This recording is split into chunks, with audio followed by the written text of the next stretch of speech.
What's up guys, Jeff Cavalier, AthleanX.com. Today I'm going to show you video proof of how conditioning could be killing your gains. You see, if you're looking to build strength, preceding your strength work or even including conditioning work with your strength work is going to kill your gains, and I can prove that to you. So what you see here is a clip of me doing a standard strength exercise for our back. It's a classic pull-up. And as I'm doing my pull-ups here, I'm trying like hell to make sure I'm doing these right all the way down, full extension, come up, chin over the bar, and what I'm doing is I'm keeping my steady cadence until failure. And I rep out, and I rep out, and I rep out here, and ultimately, I'm going to get to 23 repetitions here before reaching failure.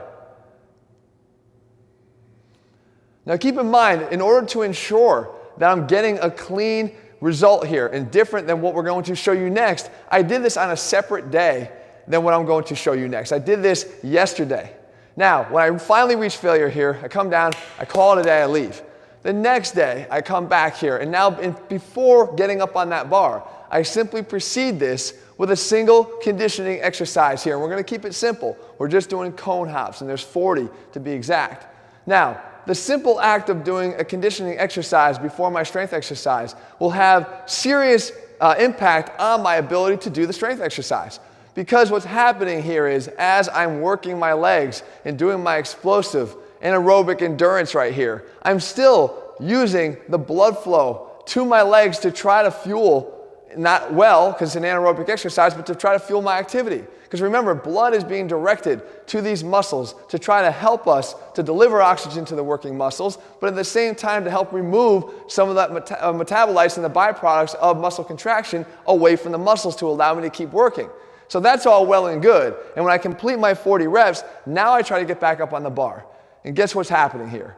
I don't feel so fresh anymore. I don't feel as good as I did yesterday. And I didn't do a single thing to involve my back in that jumping exercise. It should be as fresh as it could be, but it's not. Because when I get up on that bar and I try to contract and use my lats to do every pull-up now, it's not so easy. My lats are now asking for the same flow of blood that's being directed to my legs to try to help it now through the exercise, and it's not happening, guys. You only have a limited ability for your body to deliver and serve all of its masters, and here it's becoming a lot more challenging. So what ultimately happens is, what I was able to go to failure on 23 reps for, I literally only get 16 reps out here. Now, why is that? Again, this is for the reasons I just told you, but more importantly, what that means to you is that when you're going to prioritize strength in your training, you don't want to be combining conditioning exercises with it. And a lot of other modalities of training make this very popular, and it's not a good way to go. At the very least, if you're going to do that and you want to see gains in strength, then you want to keep your conditioning work to the end of the workout after you've already trained for that purpose. But more importantly, you'd want to separate it on different days. But here's the big argument. We don't just train for strength here.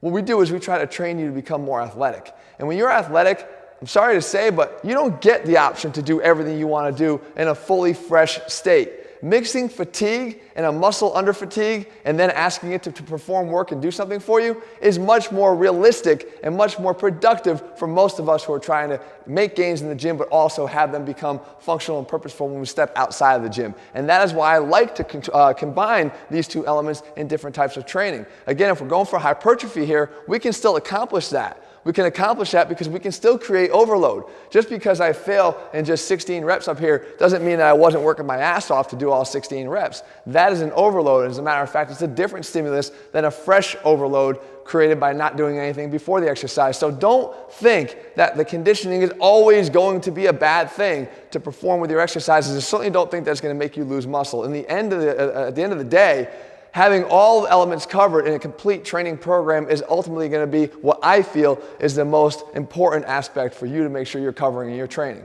In the meantime, if you're looking for a program that does this and it incorporates all the things that I think are important elements to complete the picture, to make you an overall athlete. If you want to look like an athlete, you got to train like one, head to AthleanX.com and get our AthleanX training program. In the meantime, give this one a try, guys. Feel it for yourselves. I'm sure you've already have in certain capacities. Doing something fresh is a lot different than doing it under stress. But if you're trying to train for strength, then I would avoid this on strength training days and get it onto its own separate day. All right, guys, if you found the video helpful, leave your comments and thumbs up. Let me know what else you want me to cover. I'll do my best to do that for you in the days and weeks ahead. All right, see you soon.